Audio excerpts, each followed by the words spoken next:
Ya las diferentes manifestaciones, ¿no? Que hemos visto referente a la literatura griega. Teatro. Ya hemos hablado sobre tragedias, como que es la literatura narrativa, donde mostramos a una literatura más, donde buscan la perfección del hombre y la belleza, ¿cierto? ¿Recuerdan qué historia forma parte de la literatura clásica? ¿O de quién se habla cuando hablamos de la literatura griega?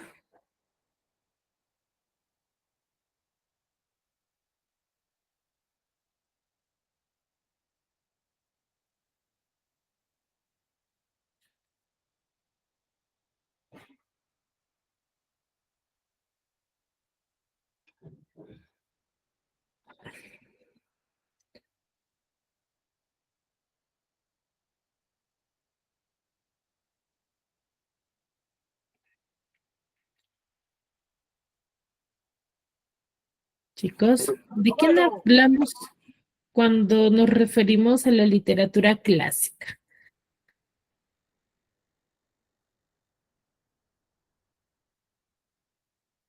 ¿A quién nos referimos?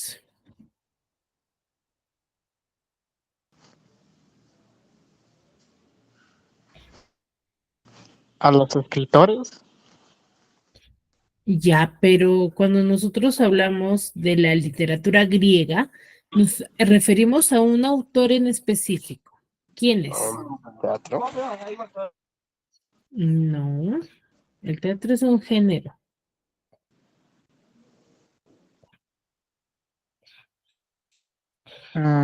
algún, algún algo de literatura clásica. Ya, por eso, No. cuando nosotros nos dicen literatura clásica, ¿a qué escritor nos deberíamos recordar?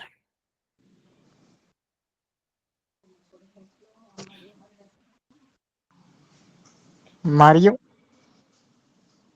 ¿Mario? Ma- Mario Margan, ¿Mm? Mario Vargas Llosa. No, no, no. Mario Vargas no tiene nada que ver en la literatura clásica o griega.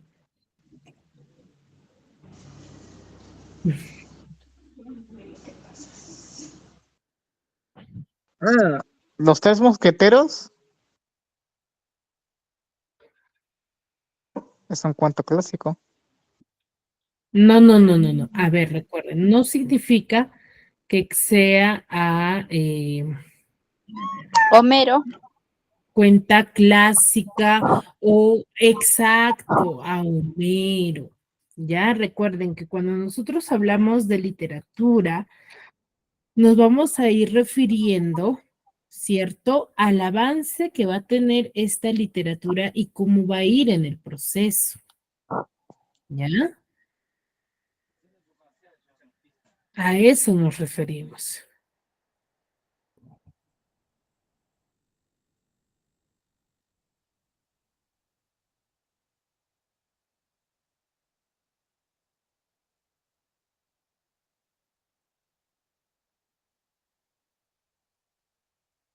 ¿Sí? Entonces, cuando nosotros hablamos de la literatura clásica, nos vamos a estar refiriendo a lo que es Homero, ¿no? Rápidamente nosotros nos recordamos de Homero. Homero nos da a conocer un aspecto muy importante dentro de dos de sus famosas obras literarias. ¿Cuáles son esas obras literarias de las cuales hemos hablado?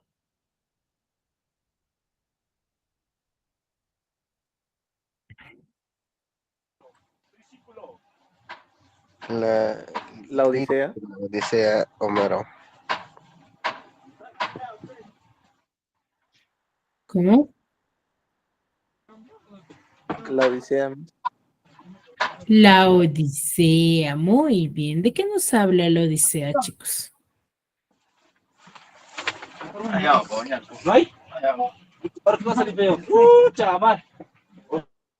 A ver, apagamos los micros, por favor.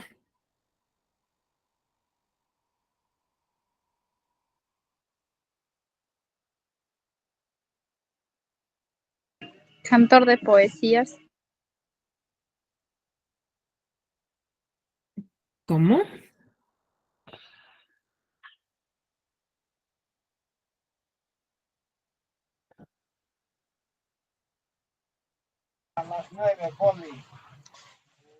La Odisea narra la historia del héroe griego de Odiseo, Ulises, el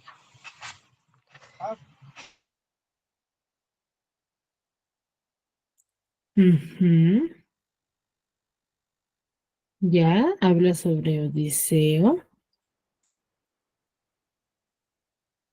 Pero ¿qué nos narra esa historia? ¿Qué tipo de historia? ¿Qué nos manifiesta a través de su obra literaria La Odisea? El amor a su familia y a su patria, amigos. Ah, no te logré escuchar muy bien. El amor a su familia y a su patria.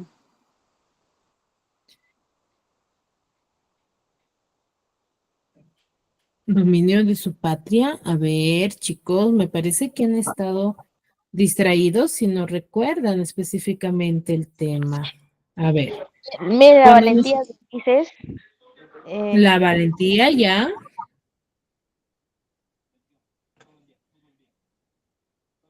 solo la valentía, Que su superaba experiencia muchos también. obstáculos para alcanzar su idea.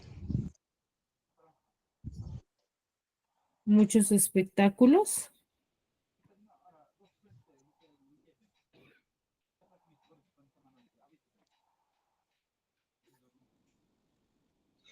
Obstáculos, profesora.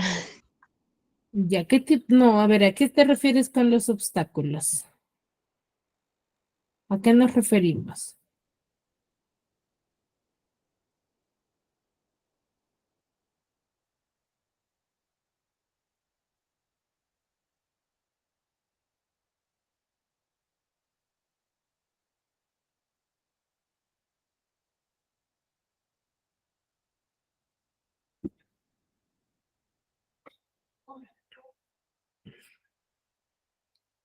Ninguna.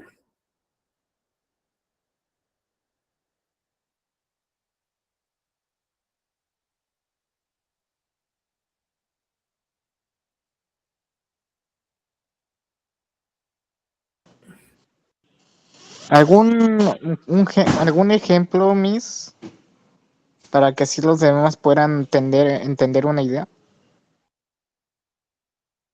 A ver, cuando nosotros hablamos de la literatura clásica, hemos manifestado ciertas características que van a ser simbólicas dentro de una etapa, ¿cierto? ¿Por qué? Porque es la iniciación de la literatura universal. Ya es la iniciación, es como nosotros iniciamos en este aspecto literario, donde el tema principal que se va a desarrollar por los escritores que vayan a aparecer dentro de este periodo va a ser bastante clásico, buscando la perfección del ser humano, ¿cierto? Donde van a plasmar, sí, un tema, os va a estar presente el fatalismo, ¿cierto? La lengua latina y aspectos de guerra. Recuerdan que yo les explicaba y les mencionaba que cuando los escritores de esta época lo que van a ir plasmando va a ser aquello que sucedía dentro de esa época, ¿no? Es como contar historia, por eso es que la literatura clásica se relaciona mucho con historia. ¿Por qué? Porque narra aspectos históricos de la época, ¿no? Las guerras, los enfrentamientos. Por eso un hecho importante es la guerra con Troya, que se narra en la Ilíada, y en la Odisea ya se narra la vuelta de Odiseo hacia su de retorno a casa, ¿cierto? Donde nos narra las diferentes aventuras y obstáculos que él va a tener que enfrentar para poder llegar a casa. Pero cuando llega, ¿qué es lo que se encuentra? A ver, ¿quién recuerda esa parte?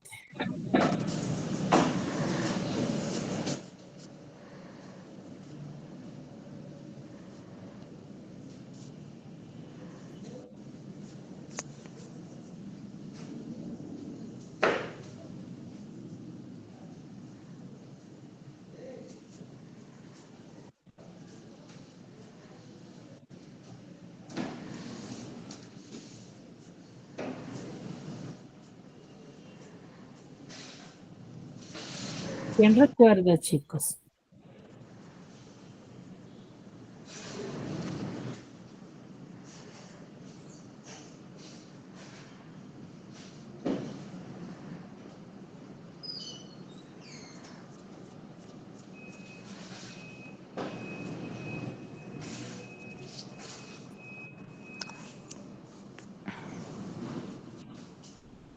Odiseo al retorno a casa, ¿qué es lo que encuentra?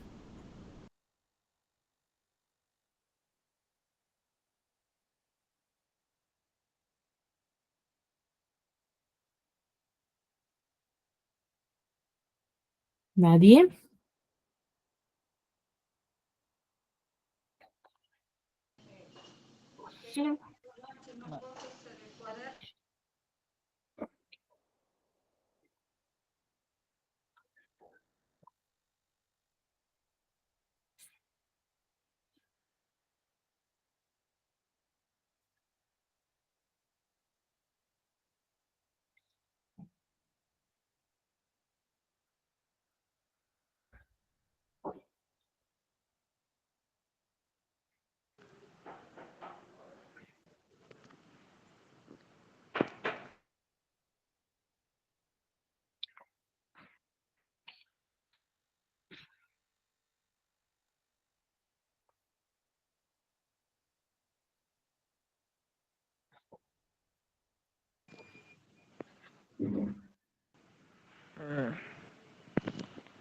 Miss, alguien ha comentado algo. Creo que ha dado una respuesta, ¿no? ¿Qué es lo que encuentra Odiseo a su retorno? Javier dice que cortejan, ya, muy bien, Javier Jara Cruz nos dice un grupo de pretendientes que cortejan a su esposa, excelente. Un pueblo de los pretendientes, ya, muy bien. Celebración. No, liberación, no, Rosa Inés. Ujú. No, no, Bueno, celebración. espera su Celebración. esposa, Penélope, rodeada de pretendientes y su hijo Telemaco, que la espera. Exacto, muy bien. Él al retorno a casa encuentra a su esposa con muchos pretendientes, ¿no? Estos pretendientes que habían hecho, habían ingresado, por así decirlo, a su domicilio y habían abusado de todos, o mejor dicho, es un abuso no que quizás se hayan sobrepasado con la esposa, sino que debido a que la esposa y el hijo no tenían quizás la autoridad suficiente como para votarlos, ¿cierto? Ellos abusan de toda esa confianza y empiezan a consumir todo lo que a Odiseo le pertenecía, ¿no? Y estaban buscando con el objetivo de que Penélope elija de una vez, porque ya le daban por muerto a Odiseo. Pero él al llegar y encontrarse con eso, ¿qué realiza? ¿Qué hace? Un Los asesinato. pretendientes mueren en el salón de trono. Ya, mueren de frente. Uno por uno, creo. ¿Qué hace Odiseo? ¿De frente ingresa y los mata?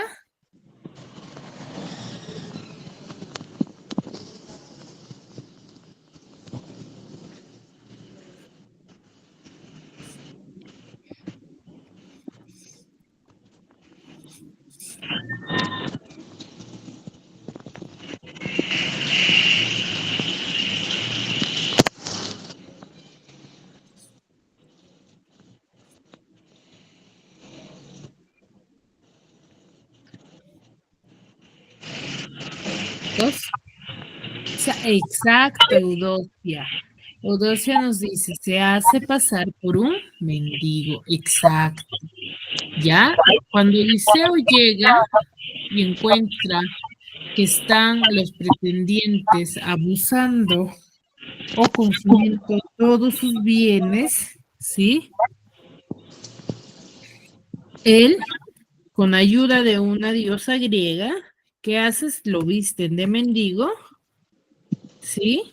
Y ingresa a palacio, ¿no? Mejor dicho, a su casa. ¿Y a qué ingresa?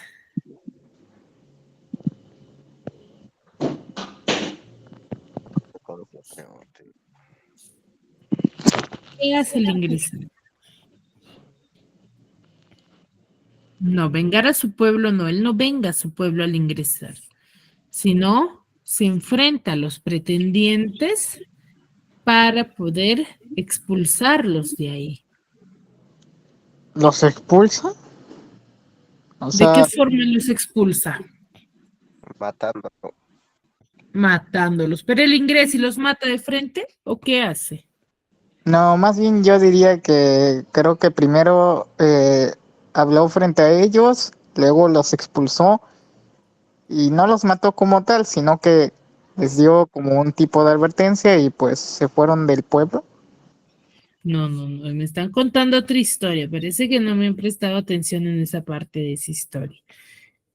Eh, mm, a ver, aquí sus compañeros en el chat están respondiendo correctamente. Nos dice que uno se viste de mendigo, ¿cierto? Pero previo a que él se vista de mendigo, sí, avisa a Telémaco, que es su hijo, que avise a su madre e informe de que va a tener que decidir o elegir a un pretendiente. Pero por el momento, Telemaco no le menciona a su madre de que Odiseo ha vuelto.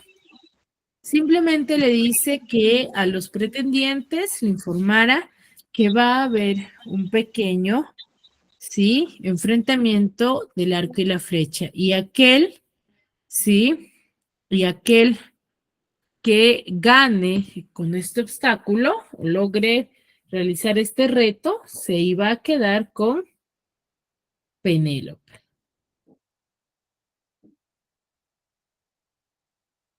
¿Cierto o no?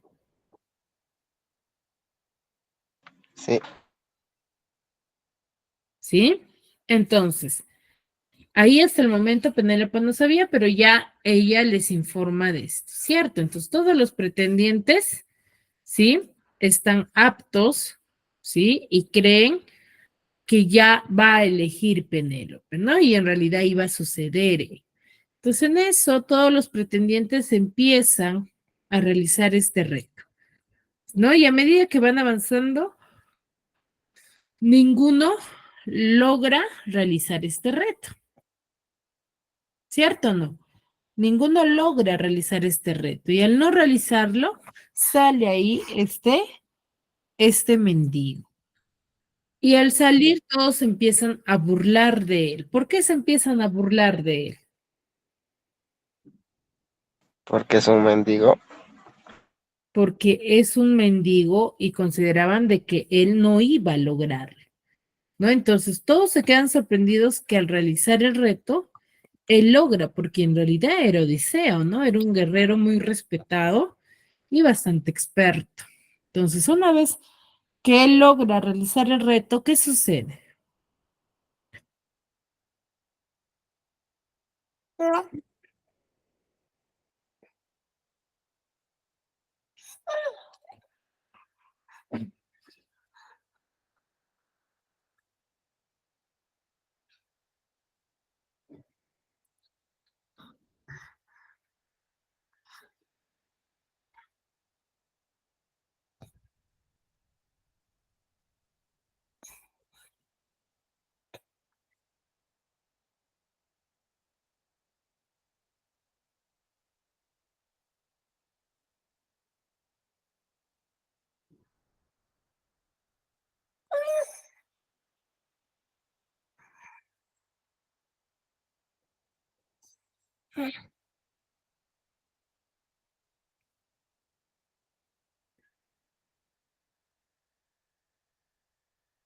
¿qué hace, chicos?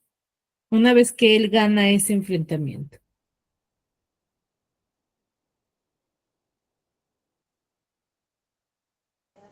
Se enfrenta a ellos.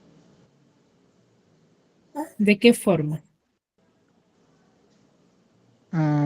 Pues como es un enfrentamiento, digamos que pues a puño limpio. No, chicos, no han escuchado, me parece el resumen.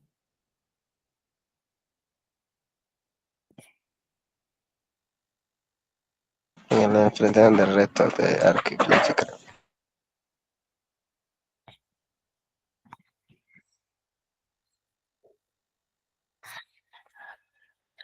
¿Qué hace? Él junto a su hijo empiezan a cerrar todas las puertas de su casa, todos los portales, y quedan atrapados todos los pretendientes y los empieza a matar ahí. Entonces, en esta parte de la historia se observa esta característica, ¿sí? Se observa esta característica del fatalismo. ¿Por qué se observa la característica del fatalismo dentro de esta parte de la historia?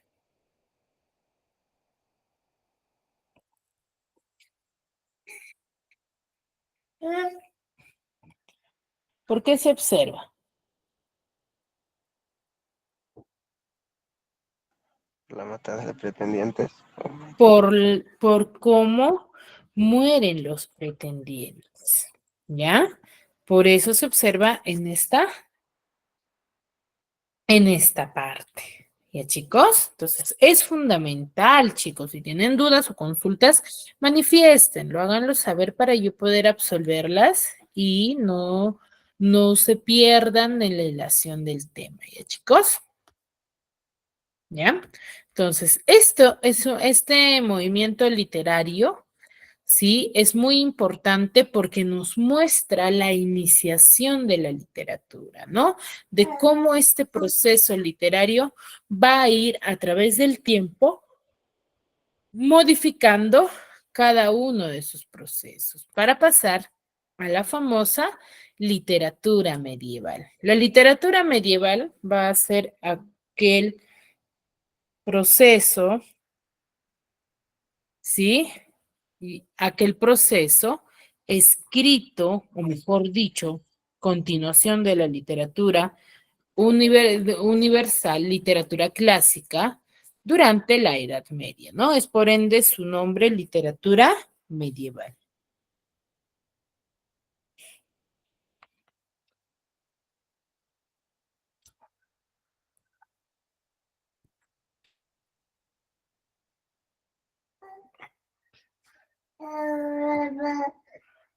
¿Sí?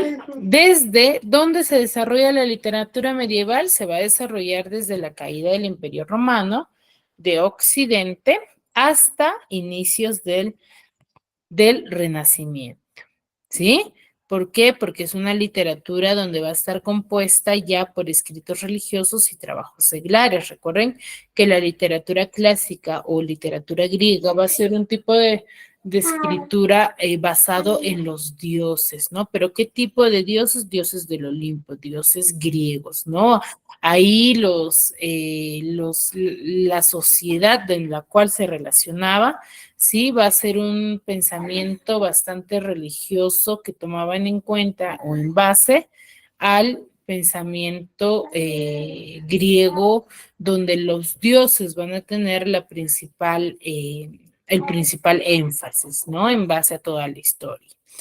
Aquí el sentimiento religioso dentro de la literatura medieval va a estar muy arraigado a la guerra.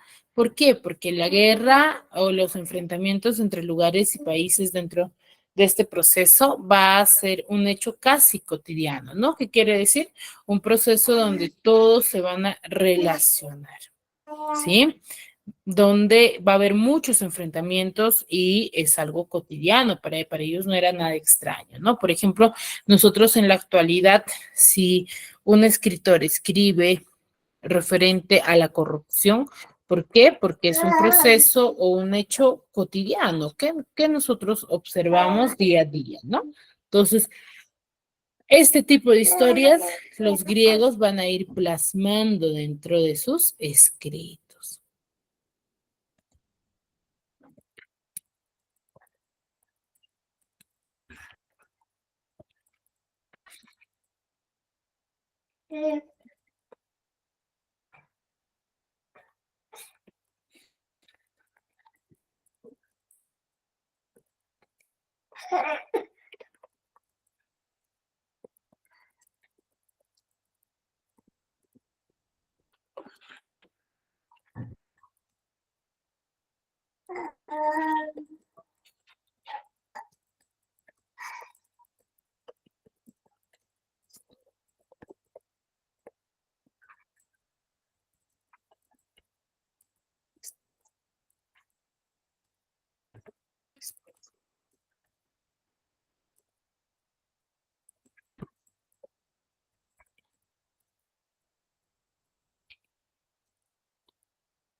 Muy bien. Entonces, dentro del periodo de la literatura medieval, sí, todo movimiento literario va a tener un proceso, ¿ya? Etapas, mejor dicho, ¿no? Etapa en la cual se inicia, se deja de lado ya un pensamiento, una etapa donde el pensamiento de esta nueva literatura, ¿sí? Va a empezar a tener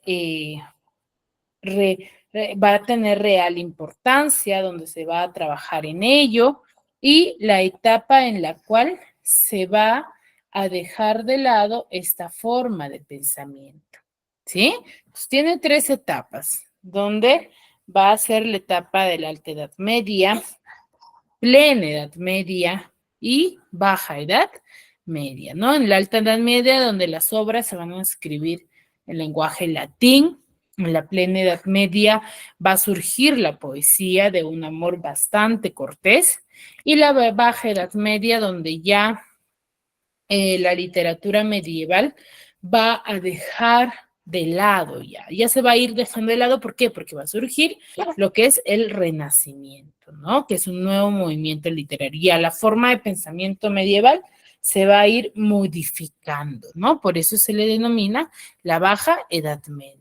Dentro de ello tiene diversas características. Uno de ellos es de carácter anónimo. Ya desde la literatura clásica mencionamos que la literatura es anónima. ¿Por qué hemos dicho que es anónima?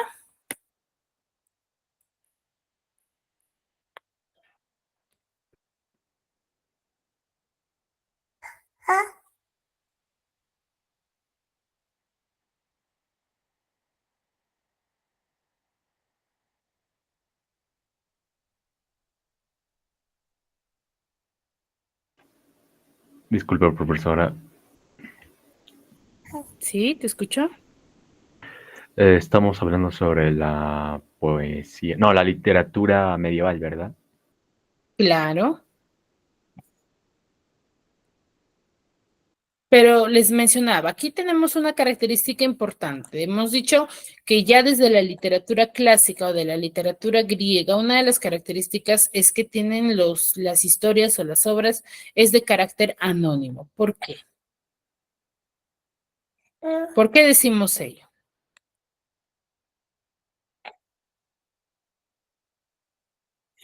Bien.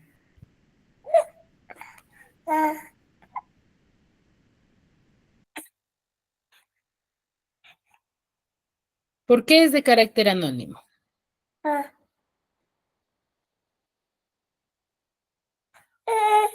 las historias.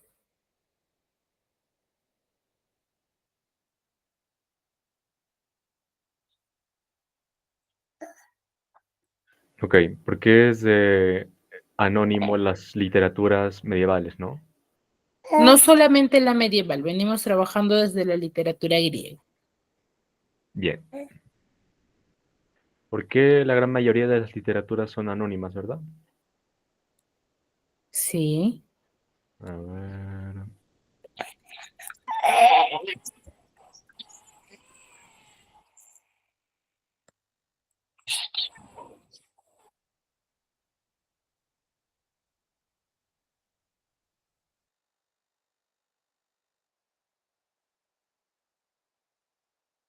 Vienen siendo ya por varias cosas que podrían ser por la oralidad y quizás la tradición. Disculpa. Podrían ser por la oralidad y la tradición que tengan. Ya. Por, Claro, tiene algo que ver mucho con este aspecto porque, a ver, cuando nosotros hablamos y decimos que es de carácter anónimo, y justo les explicaba yo la clase pasada, ¿no? Recuerden que en esta época es la época de iniciación, donde todavía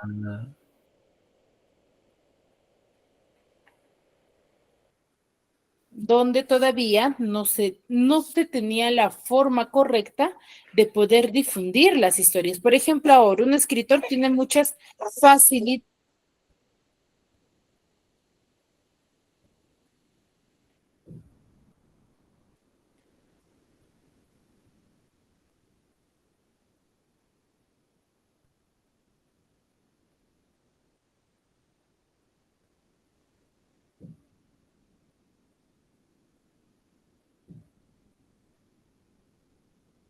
Sí, tiene muchas facilidades, por ejemplo, de poder difundir su historia. bien, antes en la Edad Media la forma en la que expresaban la literatura no era por escrito, sino por oral.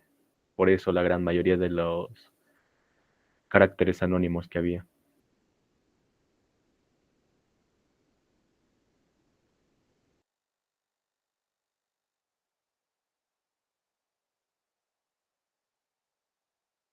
Exacto, ¿ya? Es claro, uno de las características es porque la literatura se va a ir difundiendo de forma oral, pero también recuerden que las posibilidades de la época, ¿no? En esta época no había imprenta, no había una lengua quizás definida, no conocía mucho lo que es la escritura, entonces todo ello influía, ¿no? Entonces, ¿y por qué más? Porque la literatura, las historias se iban difundiendo de forma oral, ¿no? De forma oral se difundía de pueblo en pueblo. ¿Por quiénes eran difundidas las historias?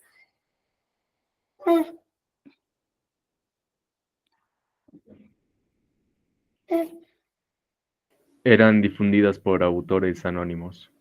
No, no, no. ¿Por quiénes eran difundidas las historias de forma oral?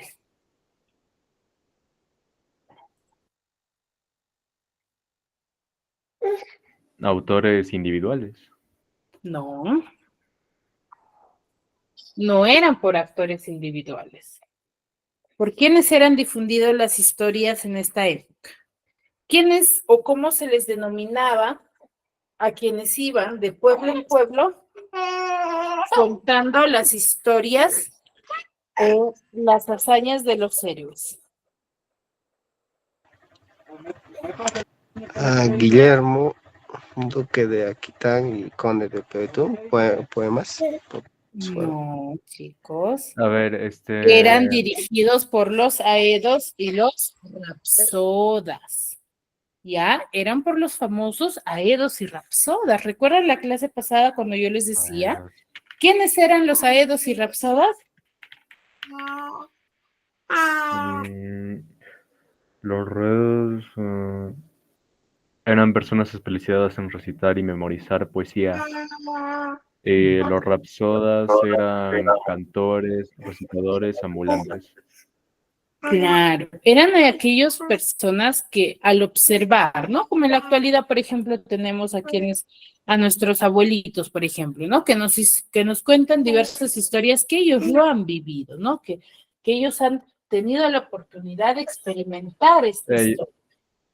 Entonces, lo son mismo sucedía en esa época, ¿no? Historia o guerra que veían o observaban, ellos lo difundían, pero iban de pueblo en pueblo. Es por eso que no se conocía con exactitud quién era el autor principal de las obras. ¿Me dejo entender? Sí. Sí, ¿Ya? Ahora, por eso decimos que estas obras van a ser orales, ¿no?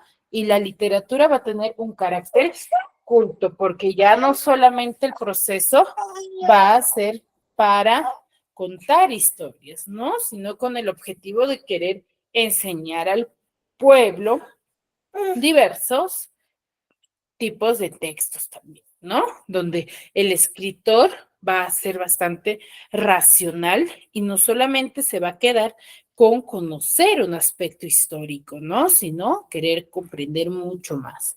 Va a ser escrita en verso, las primeras obras literarias van a ser escritas en verso, ¿sí? Como un poema literario, ¿sí? Como un poema literario. Es bastante didáctico y moralizante, ¿no? Se van a basar mucho lo que es en la moral, en aspectos psicológicos de la época. Y va a haber una cierta imitación, ¿no? ¿Imitación por cuál? Imitación por la literatura clásica grecolatina, ¿no? Aquí va a haber diferentes escritos, como escritos religiosos y escritos laicos, ¿no? Escritos donde la base primordial va a ser la religión, os van a guiarse mucho por en quién ellos creen, ¿no? Por dioses, ¿no? Y diversos aspectos religiosos, ¿no? Por los creyentes, mejor dicho. Y escritos laicos.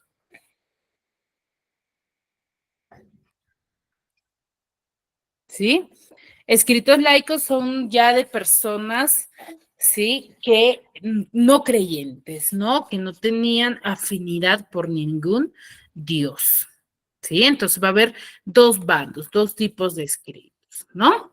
Vamos a tener diversos representantes, tanto en diferentes países. Recuerdan que un movimiento literario no solamente surge en un país, sino que al surgir en diferentes países va a haber uno en el cual va a tener mayor importancia y mayor relevancia, ¿sí? En Francia, en Alemania, en Inglaterra, en Italia y en España, ¿sí? En Francia vamos a tener a la canción de Rolando, que es de forma anónima, en Alemania la canción de los Nibelungos, en Inglaterra cuentos de Canterbury, en Italia Dante Alighieri Boccaccio, en España vamos a tener el cantar del Mio Cid, y La Celestina de Fernando de Rojas, ¿no? Diferentes obras literarias que van a compartir una misma característica.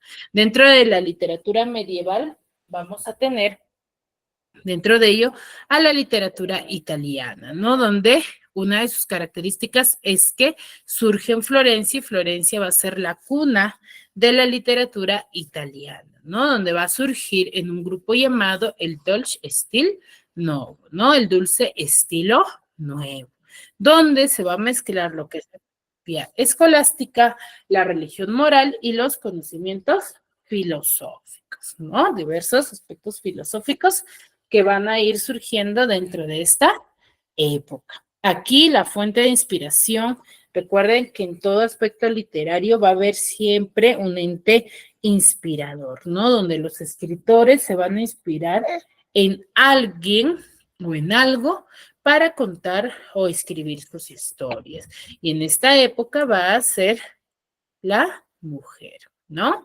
Uno de los grandes representantes de la literatura italiana va a ser Dante Alighieri, quien nace en Florencia en el año 1265 y él en su biografía tiene aspectos muy relevantes que marcan mucho su aspecto literario, ¿no? Que al él va a quedar encomendado a Brunetto Latini, quien le va a guiar en política y elocuencia, ¿no? Y parte de esta característica va a tener dentro de sus historias. Ya en el año 1274, él conoce a Vicia Portinari, ¿sí? Donde él nos va a mostrar, ¿sí? Su máxima inspiración, ¿no? Que es Beatriz. Él escribe su texto en base o inspirado en Beatriz. Ya a los 24 años, él va a formar parte del ejército y va a ser desterrado, ¿sí?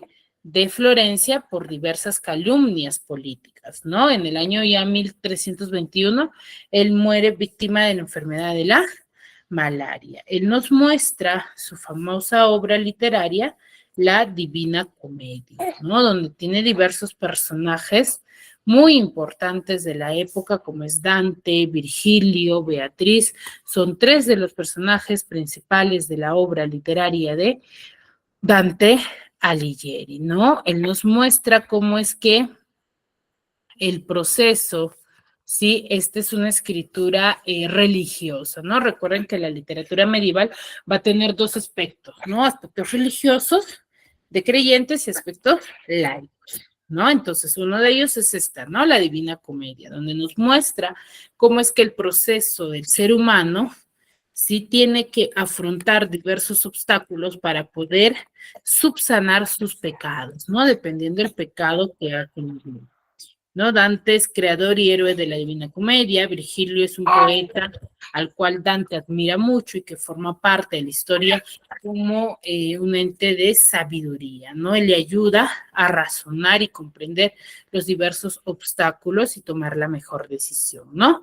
Hasta llegar a Beatriz, ¿no? Que es la musa inspiración, donde se va a encontrar en la salvación, ¿no? Al pasar por todos los obstáculos, ¿no? Entonces, todo este proceso nos cuenta en la Divina Comedia, ¿no? Y los diversos personajes, divinidades que van a aparecer en cada obstáculo, ¿no? Como Cerbero, Minos, Siaco, que son diversos personajes divinos que aparecen en cada uno de los pecados cometidos, ¿no? Tiene esta forma la historia de un cono invertido, ¿sí? Al narrarnos la historia, ¿sí? A ver, vamos a ver este pequeño video para poder comprender. 15 años se dedicó Dante Alighieri a escribir una obra a la cual denominaría comedia, pues en su tiempo le llamaban así a las obras con final feliz. Años más tarde, Boccaccio le suma el adjetivo divina, porque esta obra trataba temas no terrenales. Con el tiempo, el reconocimiento de la Divina Comedia fue creciendo hasta llegar a ser la obra maestra de la literatura italiana. La obra está escrita en primera persona. Dante nos cuenta que está perdido en la selva oscura. Ante él aparecen tres bestias feroces que le obstruyen el camino. Sin embargo, se presenta el poeta Virgilio, quien le ofrece ser su guía. Deberán recorrer entonces el infierno y el purgatorio hasta llegar al paraíso. Es así como visitan los reinos de ultratumba. El primer reino es el infierno. Tiene la forma de un embudo que llega hasta el centro de la tierra. Los poetas llegan primero al antiinfierno, donde se encuentran los cobardes. Seguidamente llegan al río Aqueronte, donde solicitan a Caronte que les lleve a la otra orilla del río para así llegar al primer círculo o limbo, lugar donde se encuentran los no bautizados. En el segundo círculo están los lujuriosos. En el umbral se encuentra Minos, quien escucha las confesiones y señala el círculo hacia donde irán los pecadores, enroscando su cola las veces que deberá descender el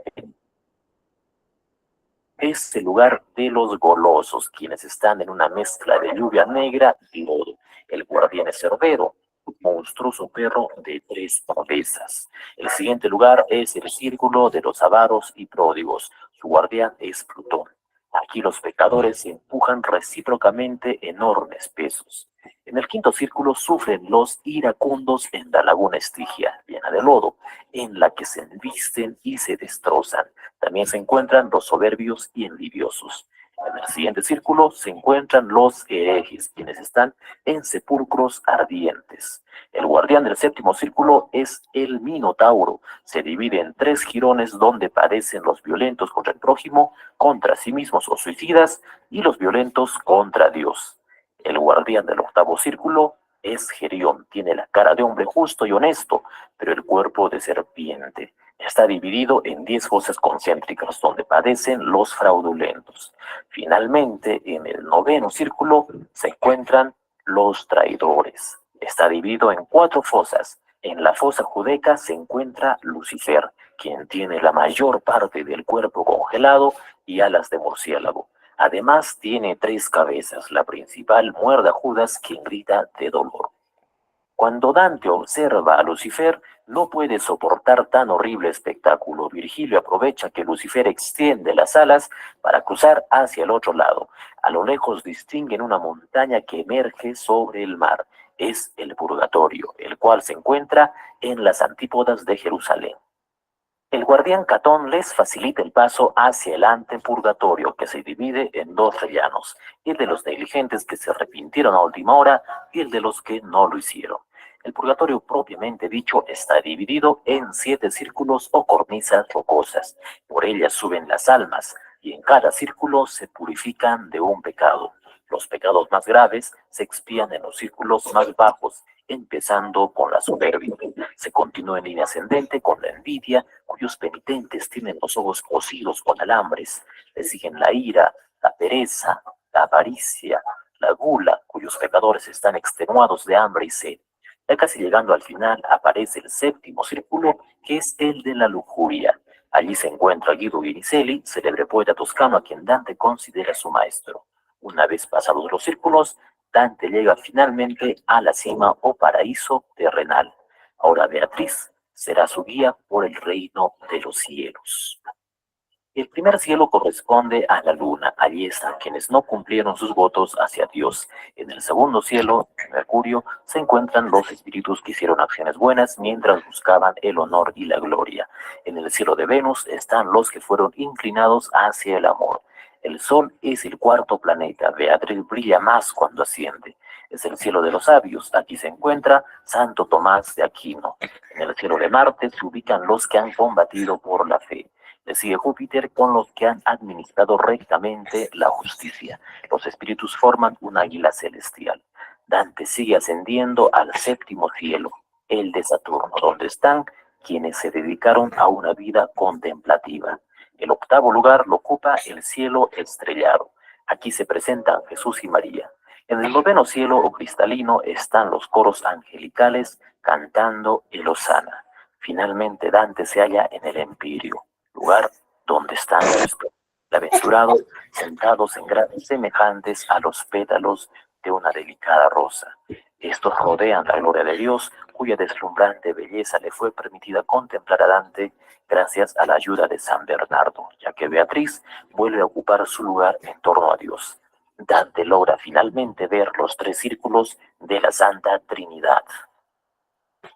La Divina Comedia pertenece al género épico y su especie es la epopeya. Está escrita en italiano toscano y se divide en un prólogo y 3 partes: el infierno, el purgatorio y el paraíso, que están divididos en 33 cantos cada uno. Presenta estrofas en tercetos que son endecasílabos con rima encadenada. Dante utiliza en esta obra la numerología simbólica y cabalística. Es alegórica ya que los personajes representan una idea. En esta obra la Tierra es el centro del universo. Como en la literatura medieval, este texto presenta un mundo cristiano, pero también hace crítica a los representantes de la Iglesia. Dante Alighieri nace en Florencia en 1265. A los 9 años se enamoró de una niña llamada Beatriz, quien sería la inspiración de sus rimas y la Divina Comedia. A los 21 años, Beatriz se casa con Simone de Bardi, pero fallece 4 años después. Es entonces cuando nace el germen de la Divina Comedia, pues Dante personifica a Beatriz como una pureza. Cultivó también el Dolce Stil Novo, que era un movimiento poético. Además, perteneció a los güelfos, quienes luchaban contra los gibelinos. Por situaciones políticas, es desterrado de Florencia y fallece en Rávena en 1321. Estas son sus obras. Gracias por ver este video. Puedes suscribirte a este canal. Muy bien. Entonces, vemos en este proceso de la historia de la Divina Comedia el aspecto religioso, ¿no? Cómo es que está de inicio a fin cada aspecto religioso y las divinidades en el cual Dante se va a ir enfrentando para poder salvar su alma, ¿no? Ya en la siguiente clase vamos a poder ver un aspecto poco religioso, ¿sí? Donde va a ser un escrito laico más que religioso, ¿no? Muy bien, ¿alguna duda, alguna consulta referente a ello? Ninguna duda, profesora, hemos entendido. Bueno, yo he entendido. Muy bien, chicos, espero sinceramente que me hayan podido comprender y entender. Igual hay que repasar, hay que analizar, hay que ver el video que está siendo grabado para poder entender mucho mejor también la siguiente clase. Sí, si no hay dudas, no hay consultas, nos quedamos aquí, nos vemos la siguiente clase. Cuídense.